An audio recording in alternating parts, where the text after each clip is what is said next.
Breaking news చూస్తున్నాం. తెలుగు రాష్ట్రాల్లో MLC ఎన్నికలకు షెడ్యూల్ విడుదలైంది. ఏపీ, తెలంగాణలో 3 చొప్పున స్థానాల్లో ఎన్నికలు జరగనున్నాయి. ఈ మేరకు కేంద్ర ఎన్నికల సంఘం షెడ్యూల్ విడుదల చేసింది. ఫిబ్రవరి 3న నోటిఫికేషన్ విడుదల కానుంది. అదే నెల 27న పోలింగ్ నిర్వహించి మార్చి 3న ఓట్ల లెక్కింపు చేపట్టనున్నారు.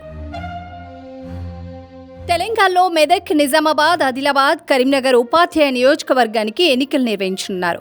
అదే స్థానంలో పట్టభద్రుల ఎమ్మెల్సీ ఎన్నికలు కూడా జరగనున్నాయి. వీటితో పాటు వరంగల్, ఖమ్మం, నల్గొండ ఉపాధ్యాయ నియోజకవర్గానికి ఎన్నికలు నిర్వహించేందుకు కేంద్ర ఎన్నికల సంఘం షెడ్యూల్ విడుదల చేసింది. తెలంగాణలో ప్రధానంగా బీజేపీ, కాంగ్రెస్, బీఆర్ఎస్ 3 పార్టీలు ఎన్నికల బరిలో నిలిచే అవకాశం ఉంది. కాగా భారతీయ జనతా పార్టీ ఇప్పటికే 3 స్థానాలకు అభ్యర్థులను ప్రకటించింది.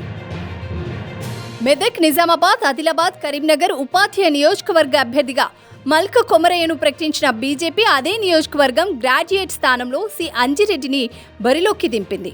మరోవైపు వరంగల్, నల్గొండ, ఖమ్మం ఉపాధ్యాయ ఎమ్మెల్సీ అభ్యర్థిగా సరోత్తమరెడ్డిని ప్రకటించింది. ఈసారి అన్ని పార్టీల కన్నా ముందే బీజేపీ అభ్యర్థులను ప్రకటించింది.